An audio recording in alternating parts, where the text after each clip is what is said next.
पाकिस्तान में अगर इंसाफ हासिल करना है तो नूह अलैहिस्सलाम की उम्र चाहिए, अय्यूब अलैहिस्सलाम का सब्र चाहिए और कारून का खजाना चाहिए। वेयर डू यू सी कि मतलब कोई डिज़ाइन में मसला है, कोऑर्डिनेशंस में मसला है, कहाँ पे मसला है? हमारे यहाँ मैं समझती हूँ कि एक एजुकेटेड होना और बाशऊर होना, इन दोनों चीज़ों में बहुत ज़्यादा फ़र्क है। तो अवेयरनेस जो है ना, वो असल में मेजर इशू है। पुलिस की अपनी कैपेसिटी बिल्डिंग होनी चाहिए, डॉक्टर्स की अपनी और जजेस की अपनी, पैथोलॉजिस्ट की अपनी, हुँ। ताकि जब हम अपनी कैपेसिटी बिल्डिंग करेंगे, अपने प्रोफेशनल्स की उनकी प्रॉपर ट्रेनिंग होगी, then it's going to serve as as a unit जो कि जस्टिस प्रोवाइड करने में बहुत हेल्प आउट कर सकेगा।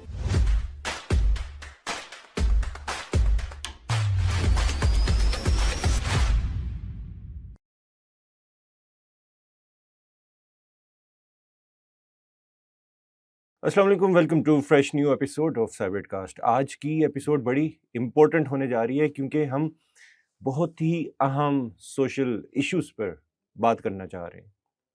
ये बात होगी women centric and children centric और डेफिनेटली आपने जो फीडबैक दिए हैं, आपने जो क्वेश्चंस पूछने का कहा है, वो सारे पूछे जाएंगे। हमारी खुशकिस्मती है, हमारे साथ मौजूद हैं डॉक्टर सादिया सैयद, जो कि असिस्टेंट प्रोफेसर हैं शिफा कॉलेज ऑफ मेडिसिन में। उसके अलावा डिपार्टमेंट ऑफ फोरेंसिक मेडिसिन की हेड भी हैं। इसके अलावा जनरल सेक्रेटरी हैं Pakistan society of forensic medicine and toxicology की। तो सबसे पहले उनको वेलकम करते हैं। जी अस्सलाम वालेकुम मैम। वालेकुम अस्सलाम। Ma'am thank you very much for your time today. Thank you for inviting me to the wonderful show. जी it's our player. Let's set the base first. हमारी आई बिलीव ज़्यादातर ऑडियंस को फोरेंसिक मेडिसिन का नहीं पता होगा। हमने forensic के वर्ड सुने हुए, मतलब खबरों में सुनते हैं कि जी के शवाहिद फोरेंसिक लेबॉर्ट्री में भिजवा दिए गए, या कहीं पे फोरेंसिक यूनिट वैन दिखते हैं, कहीं पे चोरी डकैती हो जाए वहाँ पे पुलिस मौजूद होती है। तो मेडिसिन का फोरेंसिक से क्या ताल्लुक है? फोरेंसिक मेडिसिन जो है, अगर मैं एक लेमन टर्म में इसको थोड़ा-सा डिफाइन करूँ, तो बेसिकली जो मेडिकल साइंसेज़ हैं, हुँ, हुँ। उसको जब हम यूज़ करते हैं for the services of justice and law, that is called as okay. Forensic medicine. Hmm, इसमें हमारी जो एक आपको पता है कि डॉक्टर्स जो हैं, बेसिकली उनकी जो अंडरग्रेड डिग्री है, दैट इज़ एमबीबीएस। तो एमबीबीएस में जो हमारी एक बेसिक नॉलेज है, हुँ, उसको हुँ, जब हम अप्लाई करते हैं फॉर दिस पर्पस, हुँ, हुँ। तो that is called as forensic medicine. आपने बात की कि लीगल केसेस में अगर मेडिकल सर्विसेज या मेडिकल प्रोफेशनल्स की सर्विसेज ली जा रही हैं समहाउ, तो अगर इसकी थोड़ी सी एप्लीकेबिलिटी की बात करें कि मतलब किस किस्म के केसेस में या किस किस्म के आप सर्विसेज हम देखते हैं जो हमारा मौजूदा लीगल सिस्टम यूटिलाइज कर रहा है। एक्चुअली इसके तो एप्लीकेशंस हैं, जो स्कोप है इसका, इट्स क्वाइट ब्रॉडर। अगर मैं ओके। इसको फॉर द जनरल पब्लिक को थोड़ा-सा डिफाइन करूँ, तो जो एक मेडिको लीगल ऑफिसर है, हम्म। बेसिकली वो गवर्नमेंट सेटअप में काम कर रहा है ओके। और उसके पास डिफरेंट केसेस आते हैं। हमारे हम्म। पास जो मौजूदा पाकिस्तान में जो सिस्टम है, दैट्स जो इंक्वायरी का सिस्टम है, दैट्स हम्म। पुलिस इंक्वेस्ट या मैजिस्ट्रेट इंक्वेस्ट। हम्म। तो कोई भी केसेस आपके पास इन दोनों इंक्वायरी सिस्टम्स के थ्रू जब हम्म। रिसीव होते हैं, तो एक मेडिको लीगल ऑफिसर जो है, he is the authorised person जो उनको रिसीव करता है। हम्म।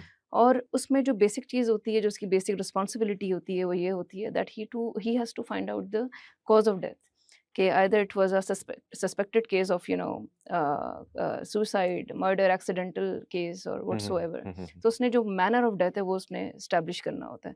क्योंकि जब कभी एक इंसान, फॉर एग्ज़ाम्पल अगर मैं और आप एक ज़िंदा लोग हैं, अगर हमें कभी भी कोई तकलीफ़ पहुँचती है, तो हम हम्म। अपने राइट्स के लिए बोल सकते हैं। ओके। लेकिन a person who is no more in this world, तो हम्म। उसको इंसाफ दिलाना, it becomes the responsibility of the state. Hmm. तो उसमें एक जो एमएलओ है, जो मेडिको लीगल ऑफिसर है, he is bound to actually look into the cause of death hmm. After properly doing the external examination and the postmortem, conducting the postmortem of the dead body, जिसको जो आपके पास receive हुई है।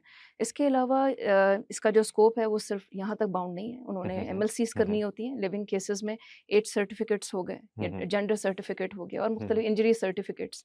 तो उसमें उनका जो रोल है, that hmm. Is very much extended to identification of the injuries. और एक लाइक हेल्थ केयर प्रोफेशन में, जैसे डॉक्टर्स को पता होता है कि आपको एक ब्रूज़ आया है या एब्रेशन है, लेसरेशन है, तो वो हम्म। उसको इंजरीज़ को प्रॉपर्ली आइडेंटिफ़ाई करते हैं, उसकी एक रिपोर्ट बनाते हैं और वो ठीक है। रिपोर्ट जो है, वो बेसिकली, क्योंकि we are working in collaboration, hmm. Police systems हैं, हम्म। फिर मेडिको लीगल ऑफिसर हैं, उसके बाद आ गया आपका पैथोलॉजिस्ट हैं, जो वहाँ पे रिपोर्टिंग करने के लिए एक टीम है ऑथराइज्ड, हम्म, और उसके बाद कोर्ट हो गया, कोर्ट में जजेस हैं, एडवोकेट्स हैं, लॉयर्स हैं। तो ये सारे जो system they are working in collaboration. तो उसमें फिर ये होता है कि जब एक मेडिको लीगल रिपोर्ट बनती है जो कि एक एमएलओ का काम है, तो वो उसको फर्दर ऑन भेजते हैं अलॉन्ग विद द एविडेंसेस।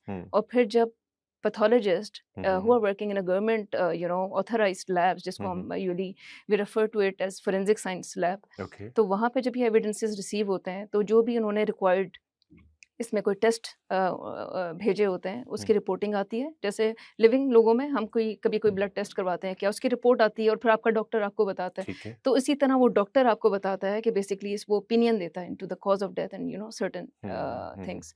और फिर ये जो रिपोर्ट होती है, it's a scientific report that is actually used for the service of providing justice. और फिर कोर्ट जो है वो इसकी बेसिस पे फर्दर ऑन अपनी प्रोसीडिंग्स जो है, अपने ट्रायल्स जो है वो उनको ठीक है, लीड करता है। Got it. आपकी डिस्कशन से ना फर्स्ट 80% मुझे ये फील होता है हमारी स्टेट सिर्फ मुर्दों को इंसाफ दिलवा रही है, जिंदों के लिए कम चीज़ें कर रही है। और जिंदों से वैसे इंसाफ की आपने बात की तो अ, आपने सुना होगा अक्सर कहा जाता है कि अगर पाकिस्तान में अगर इंसाफ हासिल करना है तो नूह अलैहिस्सलाम की उम्र चाहिए, अय्यूब अलैहिस्सलाम का सब्र चाहिए और कारून का ख़जाना चाहिए। तो बीइंग अ प्रोफेशनल, आप चूँकि इस लीगल सिस्टम को बड़े क्लोजली देख रही भी हैं, ऑब्जर्व भी कर रही हैं, तो ये किस हद तक दुरुस्त है? ये काफ़ी हद तक दुरुस्त है अनफॉर्चुनेटली। और मैं ये समझती हूँ कि जैसे कि मैंने आपको बताया कि हम we are working in collaboration, तो उसमें कोई एक इदारा नहीं है। जैसे हम सारी की सारी बात पुलिस पे नहीं डाल सकते, डॉक्टर में नहीं डाल सकते। As we are working in collaboration we need to do the capacity building hmm, hmm, of all the authorised departments. Hmm, hmm, police की अपनी कैपेसिटी बिल्डिंग होनी चाहिए, डॉक्टर्स की अपनी, हुँ, और जजेस की अपनी, पैथोलॉजिस्ट की अपनी, हुँ, ताकि जब हम अपनी कैपेसिटी बिल्डिंग करेंगे, अपने प्रोफेशनल्स की उनकी प्रॉपर ट्रेनिंग होगी, hmm. Then it's going to serve as as a unit जो कि जस्टिस प्रोवाइड करने में बहुत हेल्प आउट कर सकेगा। मतलब इकोसिस्टम का कोई मसला है, फैसिलिटीज़ का मसला है, रिसोर्सेज़ का मसला है? मतलब इसको how would you sum it up कि अगर मसले हैं, तो डेफ़िनेटली मसले हैं जिसको कोर्ट कचहरी से खुदा न ख़ास्ता ताल्लुक़ पड़ता है, तो वो देखता है कि बहुत से मसाइल हैं। तो वेयर डू यू सी कि मतलब कोई डिज़ाइन में मसला है, कोऑर्डिनेशंस में मसला है, कहाँ पे मसला है? मसले बहुत सारे हैं, लेकिन मैं आपको इसका एक सोल्यूशन बेस्ड जवाब देना चाहूँगी जी, प्लीज़। कि मसले जो हैं वो अवाम के साथ भी हैं, हुँ, हुँ, ठीक है? जिनके साथ बेसिकली जो इश्यूज़ हैं उनको हमने डील करना है। ठीक है। तो उनकी अवेयरनेस बहुत इंपॉर्टेंट है। हुँ, हुँ, आजकल आपने देखा होगा कि डिफरेंट ड्रामाज़ हैं, वो हुँ, बेसिकली इन्हीं इश्यूज़ को, जो हुँ, हमारे बहुत सारे ऐसे इश्यूज़ हैं हुँ, जिनके बारे में अवाम पहले नहीं जानती थी, उनको एक हुँ, मैस एजुकेशन जो है वो प्रोवाइड की जा रही है। जी, हमारे यहाँ मैं समझती हूँ कि एक एजुकेटेड होना और बाशऊर होना, इन दोनों चीज़ों में बहुत ज़्यादा फ़र्क है। ओके, तो लोग एजुकेटेड अगर हैं भी तो उनको शऊर नहीं है, ओके। उनको पता नहीं है बहुत सारे। इवन आपके हाथों में जो है वो सोशल मीडिया है, आपके हुँ, हाथों हुँ, में you can access any information, हुँ, हुँ, बट स्टिल शऊर होना जो है ना वो बहुत इंपॉर्टेंट है। तो हुँ, education of the message is very important. लोग जो है वो किसी तरह का अगर कोई इशू होता है उन्हें, वो अपने घर में कोई केस देख लेते हैं कि हुँ, उन्हें कोई लगता है कि एकदम से कोई पॉइज़निंग नहीं, मतलब उनको साइन और सिम्पटम्स कोई ऐसे नज़र आते हैं तो वो वेट कर रहे होते हैं। हुँ, सोशल मीडिया पे पोस्टें आ रही होती हैं कि जी मेरे बच्चे ने जो है वो एक कॉइन शायद खा ली है, मैं श्योर नहीं हूँ कि खाया है कि नहीं खाया है, या हुँ, पॉइज़न उसने गलती से पी लिया है, मैं श्योर नहीं हूँ कितना पिया है, मैं क्या करूँ अब इसको? हुँ, मतलब हमारे यहाँ ये शऊर नहीं है कि ऐसी सूरत-ए-हाल में आपने फ़ौरी तौर पे बच्चे को जो है किसी भी अपने करीबी हेल्थ केयर सेटअप में लेके हुँ, जाना चाहिए। हुँ, हुँ, और फिर हम बात कर लेते हैं क्राइम्स की, तो हुँ, क्राइम्स में भी लोगों में ये अवेयरनेस बहुत ज़रूरी है कि what is actually the protocol you have to follow once you hmm, have gone through any kind of God forbid a bad hmm, incidents और व्हाट्सोएवर। तो आपने कौन-सी हेल्पलाइन्स हैं जिन पे आपने कॉल करनी है, तो अवेयरनेस जो है ना वो असल में मेजर इश्यू है। एक हुँ, दफ़ा जब अवेयरनेस हो जाती है, लोगों को पता है कि आपने who is the right person and कौन-सा राइट टाइम है, hmm, the hmm, right time is ASAP. ASAP जितना जल्दी आप जाके उस चीज़ को रिपोर्ट एंड करें, don't touch the evidence, don't touch को वॉश अवे इट। करें, हुँ, कॉर्डन ऑफ करें उस एरिया को, हुँ, जितना हुँ। अगर घर में भी खुदा ना खास्ता या स्ट्रीट में क्या, तो लोगों को उसको मैनिपुलेट ना करने दें, लेट्स गिव एन आर्टिफैक्ट्स ना आए एग्जांपल, उसमें। मतलब जिस तरह रॉबरी है या थेफ्ट है, तो उसमें फर्स्ट केस यही बनेगा कि आप वो जो दरवाजे हैं या वो एरियाज हैं वो उसको टच ना करें। ताकि वो फिंगरप्रिंट्स बाद में हो सके, इस तरह की बात कर रही बिल्कुल हैं? एग्जैक्टली बिल्कुल ऐसे ही है कि अगर कोई थेफ्ट का केस भी हो जाता है तो उसमें आपके जो फिंगरप्रिंट्स हैं यूजुअली जो इस तरह की चीज़ें लाइक द लेदराइट मटेरियल और सो हुँ, या नॉब्स हैं डोर नॉब्स उसके ऊपर बड़ी इजीली आपको वो मिल जाते हैं। हुँ, तो उसमें यह है कि if you are allowing the entry of a lot of people into that हम क्राइम सीन कहते हैं, चाहे वो हुँ, घर भी है हम उसको क्राइम सीन कहते ठीक हैं। है, अंडरस्टूड। तो क्राइम सीन में अगर उस तरफ आके हुँ, लोग जो हैं उसको सीन को मैनिपुलेट करते हैं या उसको कोई आर्टिफैक्ट उसके अंदर एस्टैब्लिश हो जाता है, then it becomes difficult to sort out in later, क्यों आपको हुँ। मल्टीपल उसके अंदर से एविडेंसेस वो चीज़ें मिल रही सो होती हैं। Awareness is the awareness is first very thing. Important. लेकिन ये तो एक बात हो गई। ठीक है, और ये it is the first and the foremost important thing. ये भी स्टेट की ज़िम्मेदारी है अवेयरनेस देना या हमारी अवेयरनेस अपनी है? अवेयरनेस जो है मैं समझती हूँ कि हम हर चीज़ जब स्टेट पे डाल देते हैं तो हुँ, प्रॉब्लम यही है कि फिर हम अपना रोल भूल जाते हैं। ठीक है। हमने स्टेट से उम्मीद ज़रूर रखनी है, लेकिन उस उम्मीद हुँ, में हमने बैठे नहीं रहना, हमने ठीक खुद है, भी कुछ ना कुछ करना है। अब ठीक है। जैसे मैंने आपको वही ड्रामास का बताया कि हुँ, वो भी एक तरह की अवेयरनेस है हुँ, कि लोग जो है वो सोशल मीडिया पे इस तरह के ड्रामास देख के घर में जो लोग बैठे हुए हैं जिनको इतनी हुँ, अवेयरनेस नहीं है, वो उससे देखे दे देर लर्निंग टू लर्न। हमारे घर में जो काम करने वाली खवातीन हैं, जो हुँ, मेड्स हैं, hmm, they often go through a lot of harassment cases और सो। तो वो अगर अपने घर में बैठी हुई हैं and they hmm, are hmm, unable to access the social media hmm, in hmm, the other sense, तो उन्हें टीवी पे ये ड्रामास नज़र आ रहे हैं तो दे आर गेटिंग एजुकेटेड। तो अल्टीमेटली जो फर्स्ट चीज़ है वो अवेयरनेस है मैं समझती हूँ, ताकि आप अपने एविडेंसेस जो हैं उनका लॉस ना हो। सेकेंडली आपने एसएप पहुँचना है, एसएप उसको आपने रिपोर्ट करना है। हुँ, फिर आ जाती है हमारी पुलिस। ठीक है। पुलिस जो है उसकी कैपेसिटी बिल्डिंग बहुत इंपॉर्टेंट है मैं हुँ, समझती हूँ कि अभी भी बहुत काम ऐसे हो रहे हैं पुलिस के ऑन एंड ऑफ हमारी गवर्नमेंट के लेवल पे हुँ, पॉलिसीज़ हैं और उनकी ऑन एंड ऑफ उनकी कैपेसिटी बिल्डिंग के लिए डिफरेंट वर्कशॉप्स और सेमिनार्स होते हैं और हमारी police if you we always have to think about we have to make the comparison with our own selves. Hmm, अगर हम पुराना देखें और अब देखें तो there are lot of improvement in our hmm, system. Hmm, hmm, police की capacity building comparatively अब बेहतर है, but still we have to go a long way ahead. Hmm, और फिर आगे आ जाते हैं आपके और डिफरेंट स्टेक होल्डर्स जिसमें मेडिको लीगल ऑफिसर्स हो गए। मेडिको लीगल ऑफिसर का ये है कि एक भी डॉक्टर जो कोई ग्रेजुएट होता है, वो कभी-कभार एज़ अ सिलेक्ट हो जाते हैं एज़ एमओ या एमएलओ वो काम हुँ, कर रहे होते हुँ, हैं, तो उनको बहुत ज़्यादा नॉलेज नहीं होती इसकी। हुँ, हमारे जस्टिस सिस्टम की इनको इतनी नॉलेज हुँ, नहीं होती। तो उसमें ये है कि उनकी कैपेसिटी बिल्डिंग जो है वो बहुत ज़रूरी है, ताकि जो रिपोर्ट वो बनाएँ, वो रिपोर्ट इस काबिल हो और वो रिपोर्ट इतनी सच्ची हो। It's not just based on assumptions hmm, rather it's well वो एक documented and exactly it's hmm, it's a scientific report should be well documented और हुँ, उसके बाद वो रिसीव होगी तो उसका फिर कोई फ़ायदा होगा। और फिर आगे से हमारे पैथोलॉजिस्ट हैं जो हुँ, फोरेंसिक साइंस लैब्स में काम कर रहे हैं, हुँ, उनकी कैपेसिटी बिल्डिंग इम्पोर्टेंट सही है। है ताकि हुँ, वो एविडेंस को लॉस ना करें। और फिर हमारे कोर्ट सिस्टम आ गया, तो इन सब में जो चेन ऑफ एविडेंस मेंटेन हो रही है, दैट इज़ वेरी इंपॉर्टेंट कि उसमें लेकिन कुछ लॉस ना हो। अल्टीमेटली इस सिस्टम में आप देखें ना तो एफआईआर जो है वो बड़ी इंपॉर्टेंट होती है और एफआईआर बेचारा वो ए, सब इंस्पेक्टर काट रहा है या तो उसकी बेस पे केस पूरा डेवलप होता है। आपने ड्रामों की बात की या किसी का लीगल उसमें पड़ा है तो डॉक्टर जो मर्जी बाद में कहता रहे वो जो इनिशियल रिपोर्ट है और उसमें क्या कुछ डॉक्यूमेंट हुआ वो बड़ा इंपॉर्टेंट नहीं है तो काइंड ऑफ वहाँ पे भी इशू है। और दूसरा एक चीज़ आपने की अवेयरनेस के हवाले से ना और सिस्टम्स की इम्प्रूवमेंट के हवाले से सैडली अभी तक हम जो रिपोर्टर है ना जो जो जो सामने आता है वो अपने साथ किसी मसले की निशानदेही करता है, किसी क्राइम की निशानदेही करता है या वो किसी और के साथ करता है तो वो फंस जाता है। यहाँ पे मैंने बहुत से केसेस देखे हैं लोग रिपोर्ट नहीं करते जस्ट बिकॉज वो कहते हैं कोर्ट कचहरी में कौन जाएगा।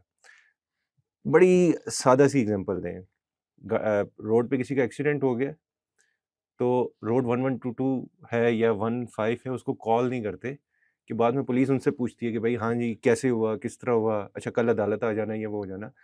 तो वो we need to protect that person जो कि क्राइम रिपोर्ट कर रहा है। इसमें बेहतरी आपको नज़र आ रही है? Again you are a doctor लेकिन because you are connected to this system in one way और other that's why I am putting these questions. Definitely जैसे कि पहले भी मैंने अर्ज़ किया कि this is not the responsibility of one person, क्योंकि we hmm, are working in collaboration with different authorised departments. Hmm, तो ये लायबिलिटी या रिस्पॉन्सिबिलिटी हर एक पे आ जाती है। हुँ, हम इंसानों को हमेशा अपने जो अंदर का शऊर है या ज़मीर है उसको मरने नहीं देना चाहिए। सही है।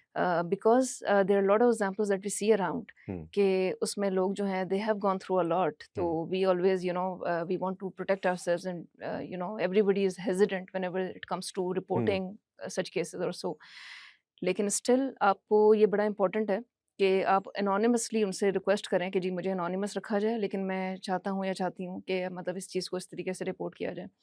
क्योंकि आप रिपोर्ट नहीं करेंगे, आप आवाज़ नहीं उठाएँगे, तो इनकलाब नहीं आएगा। हुँ, शऊर अगर नहीं होगा तो उसमें फिर ये है कि फिर मुर्दों में और ज़िंदों में क्या फ़र्क क्या रह जाता है। हुँ, ये चीज़ हमेशा हमें याद रखनी चाहिए। हुँ, और वही बात है कि जब हम मैसेज की एजुकेशन करते हैं तो उसमें आपको पता है कि एक अरसे से जो हमारी एक रवायत, जो एक हमारे मिडल ईस्ट की जो एक रवायत है, वो ऐसे ही है कि हम चीज़ों को कोशिश करते हैं कि उनको दबा दें, उनको just we want to bury the hmm, issue and hmm, problem. तो उसमें क्या होता है कि उसमें जो ट्रॉमा है it hmm, passes on to the generations. Generations, okay. और वो फिर आप अपने घर में जो माँ कर रही है, बच्चे उसको देख रहे हैं हुँ, कि मेरी माँ जो है वो कोई इशू होता है तो उसको वो दबा देती है, मेरी माँ हुँ, इस ट्रॉमा के बारे में बात नहीं कर रही, तो ultimately you are handing on the trauma to your next generation. और फिर वो पास ऑन करते करते करते वो चीज़ चलती जाती है। तो उसकी जो हुँ, साइकिल है वो कहीं पे ब्रेक होना बड़ी इंपॉर्टेंट है। और उसको वो ब्रेक ऐसे ही होती है जब you start to talk about it. You जैसे स्टार्ट हम टू अभी यहाँ क्वेश्चन पे थिंग्स, बात यस, कर रहे हुँ, हैं, हुँ, तो हुँ, बेसिकली इसीलिए बात कर रहे हैं क्योंकि इशू है। हुँ, इशू हुँ, है तो हम बात कर रहे हैं, तो इन इश्यूज़ पे बात करना, इनको उठाना बहुत ज़रूरी है, क्योंकि इश्यूज़ रेज़ होंगे तो सॉल्यूशन आएगा। हुँ। जनरेशंस की बात की तो चलें थोड़ा-सा पिवट करके यहाँ पे जनरेशन 2-3 बैठी हुई हैं या खड़ी हुई हैं। जेन ज़ी के बारे में अभी रिसेंटली एक पॉडकास्ट में सुन रहा था किसी की, वो भाई साहब ने जेन ज़ी को रगड़ के रख दिया। मुझे मेडिकली पहले बताएँ, जेन ज़ी में, मिलेनियल्स में, बूमर्स में कोई ऑर्गन्स का फ़र्क है? किसी का दिल ज़्यादा है, किसी का दिमाग बड़ा है, कुछ इस तरह का फ़र्क है? तो ये स्टिग्मास काइंड ऑफ, और ये चीज़ है कि जी ये वाली केयरलेस हैं, ये वाली ये why why why is this, मतलब इसमें मुझे बताएँ। फिर मैं मेरी भी जो राय है मैं आपके सामने रखूँगा उसमें, बट ओके। मेडिकली पहले मुझे बताएँ। Actually I tell you honestly कि जब हम हेल्थ केयर सिस्टम में अपनी बेसिक एजुकेशन की मैं बात करूँ, तो हुँ, उसमें हमेशा ये होता है कि आप कोई भी डिज़ीज़ पढ़ रहे होते हैं ना, आप हमेशा उसके एनवायरमेंटल फैक्टर्स पढ़ते हैं। ठीक है। तो आपने कहा कि इनमें ऑर्गन्स का फ़र्क तो नहीं है, लेकिन सोच का फ़र्क ज़रूर है।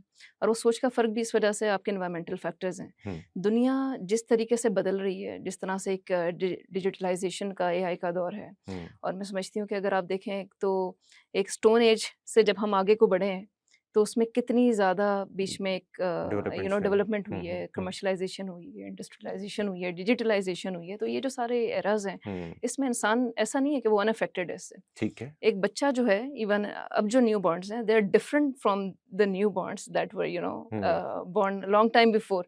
अब के बच्चे जो हैं वो जल्दी आँखें खोलते हैं, वो जल्दी रिस्पॉन्ड करते हैं, वो उनके माइलस्टोन्स जल्दी अचीव हो रहे हैं। तो हुँ। ऐसा क्यों है? वो इसलिए है कि बच्चा जब माँ के पेट के अंदर भी होता है ना, तो तब भी उसकी जो जो चीज़ें वो सुनता है, जो हुँ, वो ऑलरेडी उसकी ग्रूमिंग तब से शुरू हो जाती है। सही है। तो तो इसलिए वो आते साथ टेक्नोलॉजी यूज़ कर सकते हैं, एग्ज़ैक्टली, काइंड तो ऑफ, हाँ। वो चेंजेज़ आपको इसीलिए हुँ, नज़र आ हुँ, रहे हैं। हुँ, तो जो हम वही हैं जो हम खाते हैं, पीते हैं, सुनते हैं, देखते हैं। हुँ, तो अल्टीमेटली ये एनवायरमेंटल फैक्टर्स हैं। मैं जब ये समझती हूँ कि जेन ज़ी जो है बेचारी, हुँ, उसको बहुत कुछ मतलब they are going through a lot, क्योंकि वो एक ऐसे फ्रेम ऑफ माइंड में है हुँ, कि सोशल मीडिया पे they are seeing a lot of technology, lot of improvements, hmm, but I am talking about the gen Z of Pakistan. Hmm, लेकिन मुल्क में वो इन्फ्लेशन के हालात हैं, मुल्क में जो है वो जॉब्स के इश्यूज़ हैं, तो वो बेचारे अभी वो कॉम्प्रिहेंड नहीं कर पा रहे कि हुँ, हम हैं कहाँ पे। हुँ, घर में जो पेरेंट्स हैं, ऑफ कोर्स ज़्यादातर जो हैं वो हमारी एज के हैं, वो मिलेनियर्स हैं। हुँ, तो वो बड़ी स्टेबल सी एक हुँ, जनरेशन है, और ये जो जनरेशन है वो थोड़ी-सी उनको समझ नहीं आ रहा कि हम किस तरफ जा रहे हैं क्या, हुँ, और हुँ, हमें भी इनको कॉम्प्रिहेंड करने में इश्यूज़ आ रहे हैं।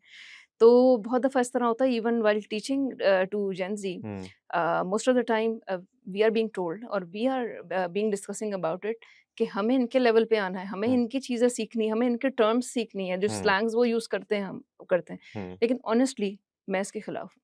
ओके, जी, मैं बिल्कुल ये नहीं समझती कि हमें उनके टर्म्स और हुँ, टर्मिनोलॉजीज़, क्योंकि उनको अपनी सेफ स्पेस हुँ, जो है ना, वो उनको रहने दें उसमें, हुँ। ठीक है? वो उनके कोड वर्ड्स हैं, वो they feel good to talk in that हमारे ज़माने में लैंग्वेज। वो फेक ही लैंग्वेज होती थी, इफ एग्ज़ैक्टली, यू रिमेंबर। बिल्कुल। तो उसमें ये है कि उनको उसमें अच्छा फ़ील करने दें, ठीक है? हाँ, हाँ। इवन अगर आप उसको समझ भी रहे हैं, आप जानते भी हैं, तो उनको मत शो करें कि तो क्योंकि वो फिर ये है कि आप उनकी जो सेफ स्पेस है, या you are invading their boundaries, I would say. Hmm, तो उनको उसमें रहने दें। लेकिन घर में मैं ये ज़रूर समझती हूँ कि अपने बच्चों के साथ हमें इस तरह का एक ताल्लुक, हम्म, एक रिलेशन बनाना हम्म, चाहिए कि आपके बच्चे जो हैं, आप उनकी सेफ स्पेस हो। हम्म, इवन हम बच्चों को जैसे बहुत सारी चीज़ें हम बोल के सिखाते हैं, हम्म, बोलना इंपॉर्टेंट नहीं होता, उनको अपने अमल से सिखाएँ। आप बच्चों हम्म, को बताते हैं बेटा you don't have to invade the boundaries of other, लेकिन हम्म, आप उनके कमरे में एकदम से ठक किया और खोल ठग के गया, चले जाते हैं। दिस हाँ, this is yes. Not the way. If you are not knocking the door of your child, then don't expect कि वो अपनी बाउंड्रीज़ जो है वो या दूसरों की बाउंड्रीज़ जो को मेंटेन करना सीखेगा। इंटरेस्टिंग पॉइंट आपने वैसे ना, 2-3 पॉइंट मैं अपने भी शेयर करूँ। आपने कहा मिलेनियल्स क्या ना कि बड़े स्टेबल हैं, सब कुछ है। मिलेनियल्स तो किसी खाते में नहीं आते, लड़ाई हो रही होती है बूमर्स की और जेन ज़ी की, हम देख रहे होते हैं, अच्छा जी हाँ, जेन ज़ी ये कह रही है, बूमर्स ये कह रहे हैं। हाँ।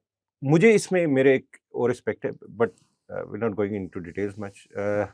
आई बिलीव ये भी थोड़ा-सा ना, जैसे हम लोग बात करते हैं ना हाइपर कंज्यूमरिज़्म की, कॉम्पिटिशन की, तो ये भी एक चीज़ बना दी गई है कि अच्छा तुम जेन ज़ी हो, तुम्हारी ये ट्रेड्स होनी चाहिए। और फिर तुम्हारी ये ट्रेड्स हैं या तुम्हारी ये पसंद है, तो ये लो हमारा प्रोडक्ट तुम्हारे लिए स्पेशली डिज़ाइन, ठीक है?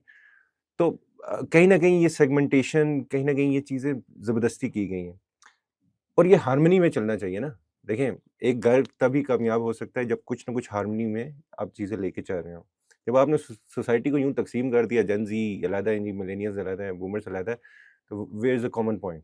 और फिर ठीक है, फ़र्क आपने जिस तरह बताया एनवायरमेंटल इश्यूज़ की वजह से, बाकी वजह से, तो we need to talk about commonalities ना कि अच्छा इन पॉइंट्स पे वी कैन प्रोग्रेस फर्दर। वो चीज़ सैडली नहीं होती।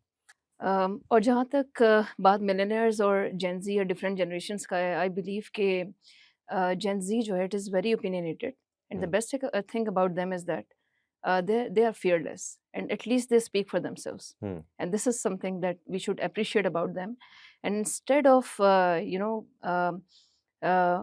उनको इस बात पे हम एहसास दिलाएं कि दे शुड टॉक लेस और दे शुड यू नो बहुत ज़्यादा चीज़ों को जो है वो एक्सप्लोर ना करें या लोगों को बताएं ना या एक्सप्रेस ना करें। मेरे ख्याल से हमें उनसे लर्न करने की ज़रूरत है ना। It's the high time hmm. कि we should talk about the issues. Just to add one thing कि उनका अटेंशन स्पैन कम नहीं है। वो जब सीज़न देखना शुरू करते हैं ना, 3-3 दिन कमरे से नहीं निकलते, तो एक ही स्क्रीन के आगे बैठ के पूरी-पूरी सीज़न देख रहे होते हैं। तो डेफ़िनेटली अगेन मेरा तो मैंने जिस वक़्त कहा कि मेरा ओपिनियन यही है कि सोसाइटी को एक हार्मनी में काम करना होता है।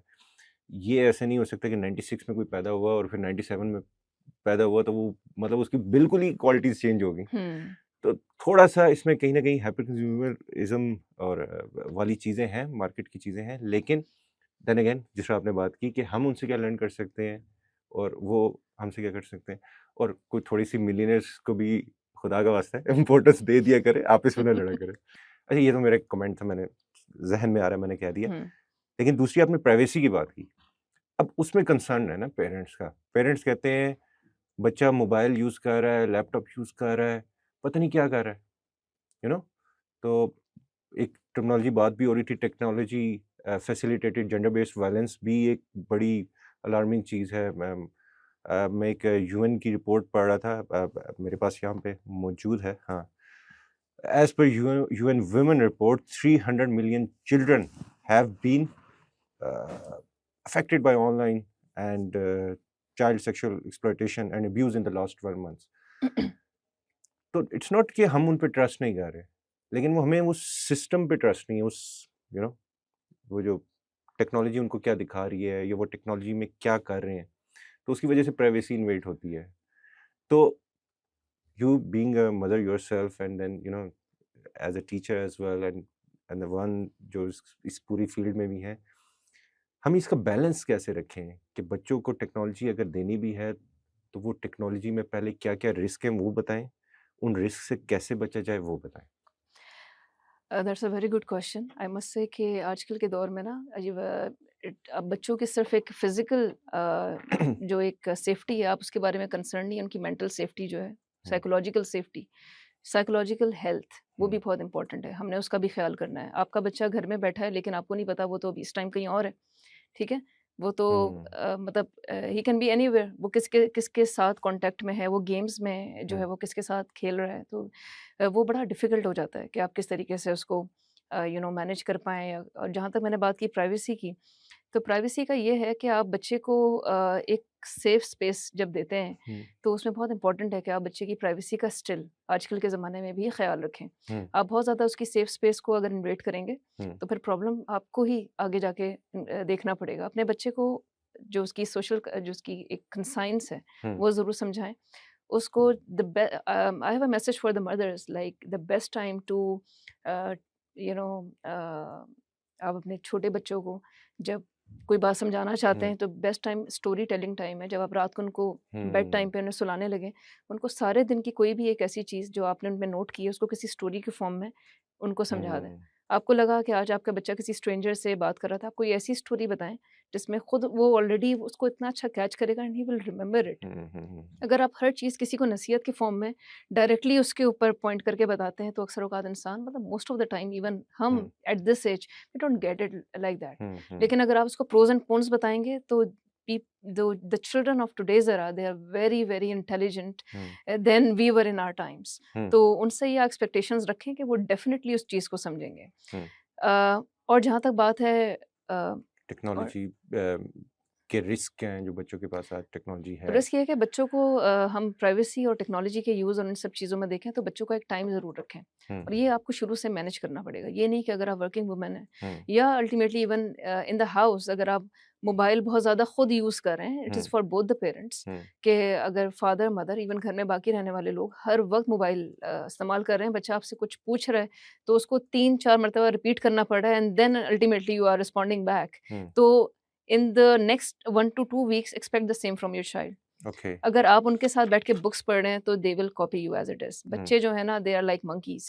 हम्म, वो आप जो उनके सामने करेंगे ना they will start doing it. Hmm, उनको आप ये ना कहें मोबाइल रख दो, आप अपना मोबाइल पहले रखें। हम्म, आप अपना मोबाइल पहले रखें, आपका बच्चा खुद मोबाइल रख देगा। हम्म, आप उसको गेम्स से तो हटा रहे हैं, डिजिटल गेम्स से या हम्म। ऑनलाइन गेम्स से आप उसको हटा रहे हैं। बट क्या आपने उसको उसके लिए कुछ और अल्टरनेटिव कुछ नहीं। कोई अल्टरनेटिव्स आपने रखे हुए हैं? क्या हम्म, क्या आप घर में अपने बच्चे के साथ खुद फुटबॉल खेल रहे हैं? हम्म, ठीक है, आप ये बातें ना करें कि आउटडोर जो है वो सेफ्टी के इश्यूज़ हैं, सिक्योरिटी के इश्यूज़ हैं, हम अपने बच्चों को बाहर नहीं भेजते। हम्म, आप घर में तो अपने बच्चों के साथ खेल सकते हैं, बैडमिंटन या इस तरह के कोई भी ऐसे हम्म, गेम्स जो आप घर में बच्चों के साथ खेल सकते हैं, हाइड एंड सीक खेल सकते हैं। लेकिन आपका जो टाइम जो आप अपने बच्चों को देते हैं, it is far far far much better than the expensive toys जो आप उनके लिए जाके लेकर आते हैं और फिर आप समझते हैं कि now your responsibility is over. It's hmm, never like that. आपका टाइम बहुत इम्पोर्टेंट है। You made some lovely points, लेकिन एक दो चीज़ें और जिसने अगर मोबाइल की हम बात करें या इवन जो आजकल स्मार्ट टीवीज़ हैं, उसमें एक तो किड्स मोड भी है, सेकंड उसमें स्क्रीन टाइम आप कंट्रोल कर सकते हैं, और एक चीज़ लेकिन स्टिल मुझे जो उसमें डर होता है ना कि आजकल वो कंटेंट इटसेल्फ जो है ना वायलेंस की तरफ है। अब बच्चों की गेम्स देखें, उसमें शदीद किस्म का वायलेंस है, ठीक है? जो साइकोलॉजिकली उन पे इम्पैक्ट क्रिएट करता है। इसी तरह मूवीज़ या इवन कार्टून्स जो हैं, वो जनरली बड़ा हमारे कल्चरल वैल्यूज़ के साथ, let's put it that way, वो इतना जेल नहीं करते, इतना इतना इतना उसके साथ ममासलत नहीं रखते। तो और कोई पॉइंट्स भी हो सकते हैं टेक्नोलॉजी के पर्सपेक्टिव से?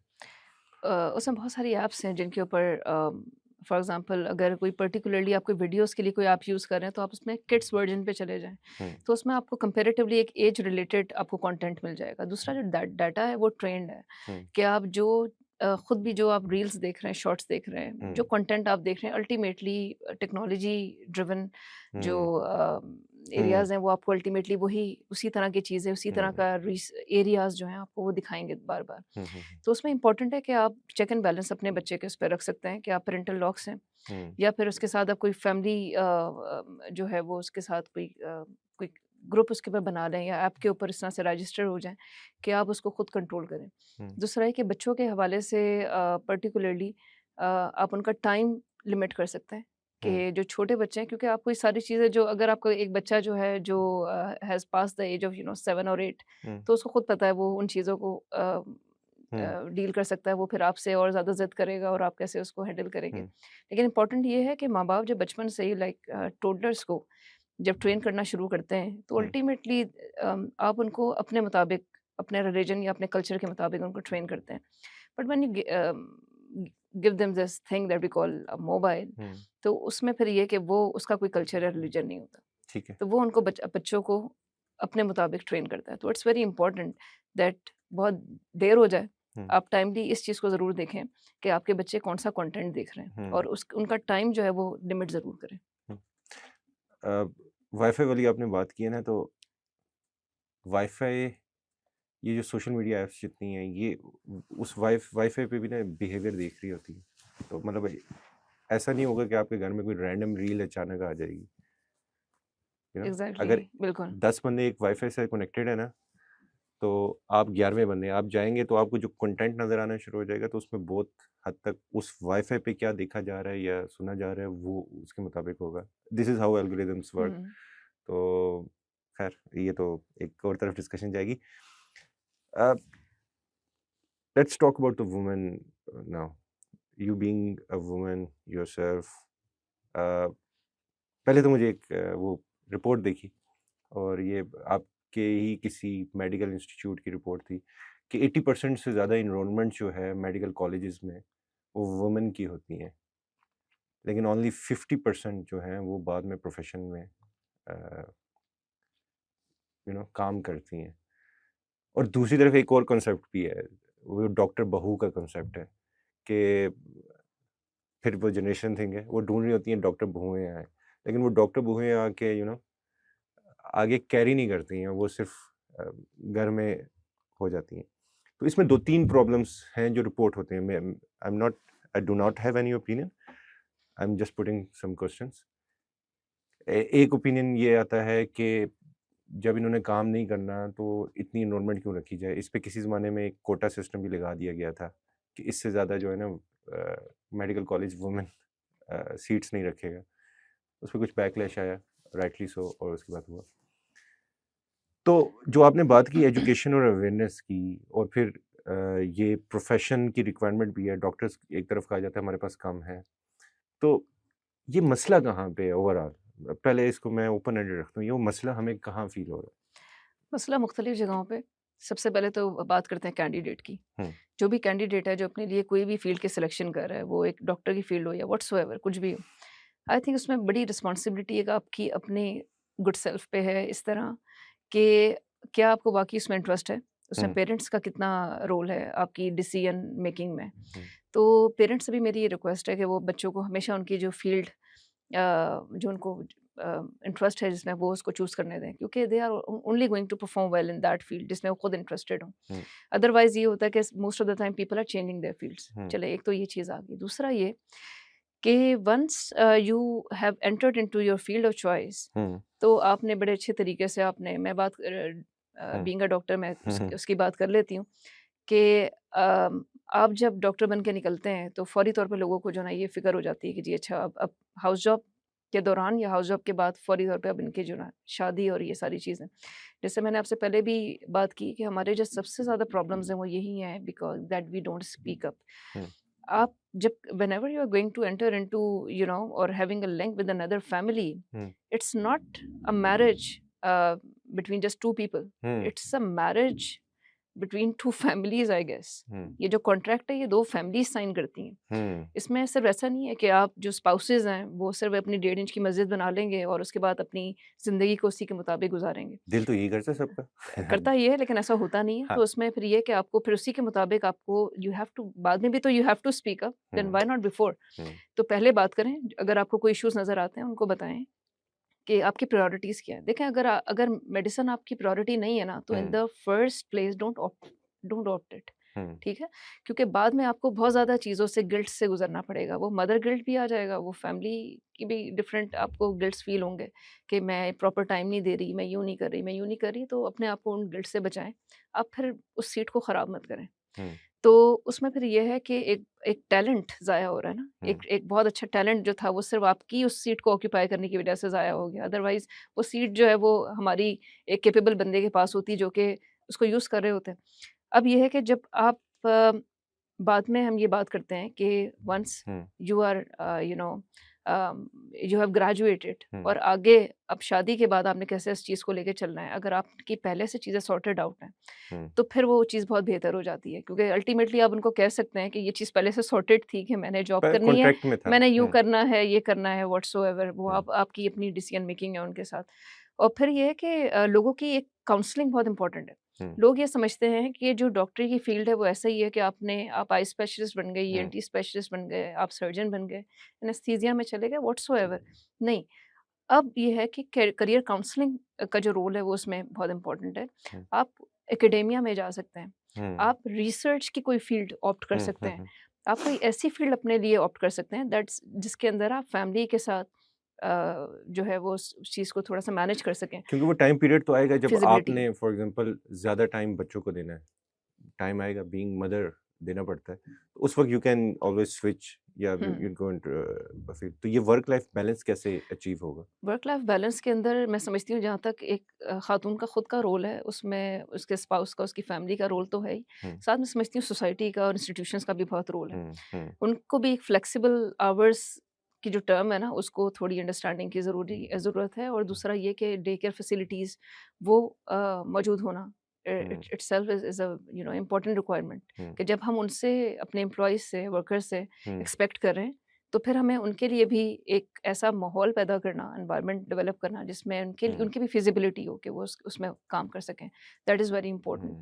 हुँ, बाकी ये है कि आई बिलीव कि you can make choices at every at any time of your life, कि अगर if you want to take a break, hmm, you can take a break, but उसको उसमें यह है कि अपने आप को फील्ड के साथ एसोसिएटेड रखें, अटैच रखें, कोई रिसर्च करें, वरना अल्टीमेटली क्या होता है कि when you are back after 10 years or so, and your knowledge is not that hmm, much updated, hmm. it becomes a problem for you to uh, but decision should be go your wrong. Own. Your own. Okay. हम बात यही करते हैं कि mails की या females की, तो हम बहुत ज़्यादा जेंडर बेस्ड हो जाते हैं जब हुँ, फीमेल्स की बात आती है कि सीट ज़ाया हो रही है, ये हो रहा है, वो हो रहा है, लेकिन इट्सेल्फ अगर आप खुद सपोर्टिव नहीं है, हुँ, इंस्टीट्यूशनल सपोर्टिव नहीं है, फैमिली सपोर्टिव नहीं है, या फिर आपका स्पाउस सपोर्टिव नहीं है, तो I don't think ultimately she has to take the decision, either prioritise in the her best. Career, hmm, या फिर इन द चिल्ड्रन और best the interest family. Of larger community या ऐसे एग्जैक्टली। तो ठीक है। अ, थोड़ा-सा इसको आगे लेके चलते हैं। अगर प्रोफ़ेसर बनना है तो डेफ़िनेटली उसके लिए आई थिंक हमारी यूनिवर्सिटीज़ में रिक्वायरमेंट होती है पीएचडी की तरफ जाएँ या तो थोड़ा-सा एडवाइस करें हमारी ख़वातीन को ख़ास तौर पे कि पीएचडी अगर उन्हें परस्यू करनी है या रिसर्च बेस्ड करना है और इंटरनेशनली करना है, तो ये 1, 2, 3, 4 स्टेप्स हैं जो उनको फ़ॉलो करने हैं। Okay, okay, this is for both men and women, हुँ, कि if ever you want to pursue higher studies, हुँ, तो उसमें like both nationally और internationally, उसमें मुझे personally भी लोगों की बहुत ज़्यादा calls आती है जो पूछते हैं इस बारे में, तो अच्छा है कि आपके इस प्लेटफॉर्म से they would get to know हुँ, कि अगर आपने you have to apply for PhD hmm, in a good reputable institution, may it be national or international, तो उसमें आइदर आप अपनी, सबसे पहले तो अपनी जो फील्ड ऑफ इंटरेस्ट है उसको आइडेंटिफाई करें। एक दफ़ा जब आपकी फील्ड ऑफ इंटरेस्ट, आपका जो रिसर्च एरिया जिसमें यू वांट टू एक्सेल, हुँ, वो आपका आइडेंटिफाई हो जाता है, तो उसके बाद फिर आप थोड़ा-सा, बिकॉज़ इंटरनेट आपके हाथ में है, यू कैन सर्च एनीवेयर, तो उसमें फिर आप देखें कि कौन-कौन सी यूनिवर्सिटीज़ हैं, पर्टिकुलरली कौन-कौन से सुपरवाइज़र्स हैं जो इस पर्टिकुलर रिसर्च एरिया में दे आर ऑलरेडी हुँ, हुँ, पीएचडीज़ या पोस्ट डॉक कर रहे हैं। तो उनके रिसर्चेज़ होती हैं जिसमें you can be a part of that project hmm. And you will pursue your PhD like that. एक तो ये एक तरीका है, और ये मेरे ख्याल से सो आसान तरीका रीच है। आउट टू देम कि या जी यू मैं कैन ये रीच आउट रिसर्च टू कर देम। ओके। उसमें ये है कि आप खुद पहले देखेंगे कि उनके कौन-कौन से प्रोजेक्ट्स हैं, हुँ, और उस प्रोजेक्ट में जो आपके साथ आपको लगता है कि that is also your area of hmm, interest, hmm, तो you can apply for that. Hmm, एक तो ये चीज़ है। सेकंडली, और उसमें फिर आपको ग्रांट्स और फाइनेंशियल असिस्टेंस भी मिल जाती है, you are paid for that hmm, post. Second ये होता है कि you write a good proposal. Hmm, आप खुद एक प्रपोज़ल लिखते हैं, और उसके बाद उसी जो फ़ील्ड ऑफ इंटरेस्ट है, हुँ, एक्सप्लोर करते हैं, hmm, nationally, internationally, hmm, depending upon your interest.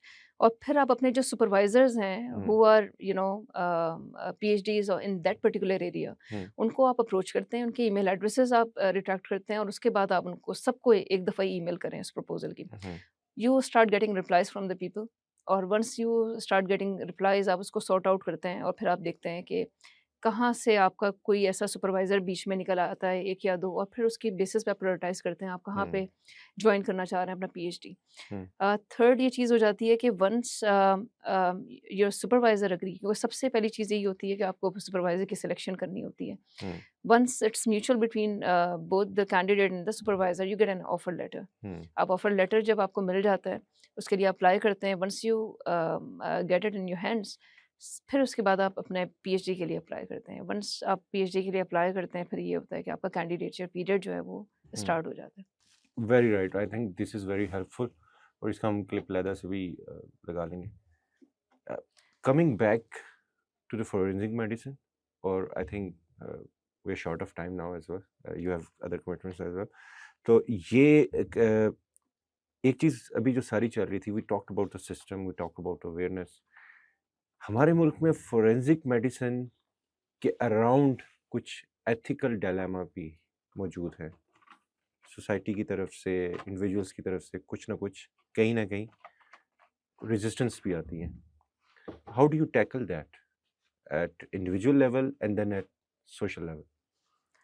Okay, that's a very good question. जो एथिकल सिनारियोज हैं, अगर मैं पहले आपको थोड़ा सा डिफाइन करूं कि role of forensic medicine and toxicology basically है क्या. फोरेंसिक की जो फील्ड है उसमें यह है कि उसका स्कोप जो है it's broader. It's Hmm. Not just limited to MLO was working in a government setup. Forensic sciences की एक अलग फील्ड है और Okay. उसमें पर्टिकुलरली अलग रिसर्च एरियाज हैं या Hmm. फील्ड्स ऑफ इंटरेस्ट हैं, Hmm. जिसमें डेक्टाइलोग्राफी है, DNA फिंगरप्रिंटिंग है, फोरेंसिक पैथोलॉजी है और बहुत सारे Hmm. और भी forensic Hmm. Radiology, even forensic odontology, इसकी बेसिस पे आइडेंटिफिकेशन की जाती है ऑन डेंचर और डेंटल स्टडीज. Hmm. तो उसमें जो एक इम्पॉर्टेंट चीज़ एथिकल डायलेमास की आ जाती है, उसमें एक तो पोस्टमार्टम की अगर आप बात करें तो उसमें ये होता है कि people are resistant Hmm. Towards अगर उनके किसी प्यारे का, उनके किसी फैमिली मेम्बर का जो है वो पोस्टमार्टम किया जाए, Hmm. उनकी जो एम्पथीज हैं या उनके जो इमोशंस हैं वो वैलिड हैं, नो डाउट. लेकिन जैसे कि मैंने आपको पहले भी बताया कि व्हेन वी आर अलाइव तो we can talk ourselves about our rights. We can talk about how we feel about something. But when we are dead, it's the responsibility of the state that in case police inquest या magistrate inquest के through किसी इंसान का ये पता चलता है कि he would have been dead because of some suspected, some suspicious death. जो cause of death है, that is not natural. It's unnatural. It could be suicidal, accidental, or a murder that we call as homicide. तो उसमें इस चीज़ को identify करना, find out करना बहुत important है. And let me tell you कि बहुत दफ़ा फैमिली इसमें खुद इन्वॉल्व होती है. इसलिए ये स्टेट की रिस्पॉन्सिबिलिटी बन जाती है कि वो ऐसे केसेस का ज़रूर पोस्टमार्टम करें. और कई दफ़ा ऐसा होता है कि even at the time of giving bath to the before the funeral, जब आप गुस्ल दे रहे होते हैं, तो उस टाइम वो चीज़ जो है ना वो निकलती है बाहर के गले पे आपको स्ट्रैंगुलेशन के निशान या रोप के निशान नज़र आए या ब्रूजेस के निशान नज़र आए, तो अल्टीमेटली वो रिपोर्ट होती है और उसके बाद इंक्वायरी जो है ऐसे केसेस में बिगिन. क्योंकि फैमिली जो है वो कोशिश कर रही होती है ऐसी चीज़ों को दबाए. Even after long time if any such case is being identified, तो एक्सह्यूमेशन की जाती है जिसमें the body is dug out and then postmortem examination is been done and the rituals are then performed later. तो उसमें जब हम बात करते हैं एथिकल पर्सपेक्टिव की, तो उसमें लॉ में basically female medico legal officer is authorized to conduct autopsies in case of a women corpse. So this is how ethical boundaries are being taken care of in forensic medicine. And if I talk about more on the ethics, then informed consent is one of the things. MLC करते हुए या वैसे भी how to take consent from a patient or a victim. You need to be take a consent that is well informed, that is that includes all the pros and cons of any procedure that you are performing, and then you have to go ahead. Even if you are taking a photograph in MLC of an injury for record keeping, you need to ask the victim first. So these are the things. I think conclusion की तरफ चलते हैं. हम conclusion में हमेशा ये कहते हैं, अब आपकी तो ऑडियंस भी जो सुनने वाली है वो बड़ी है, एक फोरेंसिक मेडिसिन पूरी कम्युनिटी है, उस सोसाइटी है, उसके बारे में उनको क्या पैगाम देना चाहेंगे? पॉलिसी लेवल पे अगर कोई सुन रहा है तो वो क्या पॉलिसी लेवल की चेंजेस हो सकती हैं, और जो यंगर जनरेशन है, यंगर वुमेन है, उनको क्या आप एडवाइस करेंगी? तो camera is yours. If I got a chance to कोई रिफॉर्म्स में लेके आ सकी, तो फर्स्ट एंड द फॉरमोस्ट जो मेरे लिए इम्पोर्टेंट होगा वो ये, to make it mandatory to have at least 1 month rotation in house job in the field of forensic medicine and toxicology. ताकि जो हमारे हाउस ऑफिसर्स होते हैं while they are completing their surgery and allied and medicine and allied house job, तो उस time period के अलावा they get to know about how to conduct a postmortem examination, how to deal with such cases. उसके जो ethical चीज़ें जो आपको during your medical time period आपको पढ़ाई जाती हैं और आपको ऑब्जर्व कराई जाती हैं, वो आप प्रैक्टिस भी कर सकें। इसके अलावा जो टॉक्सिकोलॉजी के केसेस हैं उनको आप मैनेज कर सकें, गैस्ट्रिक लिवाज आप परफॉर्म कर सकें। So this is very important that I believe at the level of house job आप इसको जब कर लेते हैं तो next time when you are moving on to be MLO और एमओ, तो वहाँ जाके आप वेल ट्रेन्ड हो, वहाँ जाके आप लर्न ना कर रहे हो, you are already well trained to perform in the field. और my message for all the forensic specialists of my country, it is कि now is the high time then that you should be performing in the country as well as um, um, you know present yourself internationally as well. Different conferences जो international level पे होती हैं उसमें उनको ज़रूर attend करें, seminars हैं, workshops हैं, उनको फैसिलिटेट करें। This is very important to speak about your projects internationally, so Pakistan का नाम जो है वो नेशनल इंटरनेशनल लेवल पे हम उसको बढ़ा सकें। Thank you. Thank you very much, Dr. Saiba, for your time and sharing, deep insights with us. Thank you. Thank you. अगर अभी तक आप एपिसोड सुन रहे हैं आज की, तो कमेंट और लाइक ज़रूर कीजिएगा। और बात मैं यही कह रहा था कि वेल डन टू यू, क्योंकि कोशिश हमारी ये थी कि कोई थोड़ा सा सीरियस डिस्कशन, जैसे हमारी थीम होती है, हम सीरियस टॉपिक लाते हैं, सीरियस डिस्कशन करते हैं और व्यूज़ के पीछे नहीं जाना, लेकिन कुछ लर्न कर सकें हम उससे। कोलैबोरेशन जो हमारा थीम है साइबरकास्ट का, वही आज रिपीट भी हुआ है। सिस्टम में बहुत सी खराबी हैं। First we need to highlight right diagnosis बड़ा ज़रूरी है। तो होपफुली जो डिस्कशन हमने स्टार्ट की है और जो कम्युनिटी में बाकी जगहों पे हो रही है, उससे हम इम्प्रूवमेंट की तरफ जा रहे हैं। अपना ख्याल रखिएगा, दुआओं में याद रखिएगा। अल्लाह हाफिज़।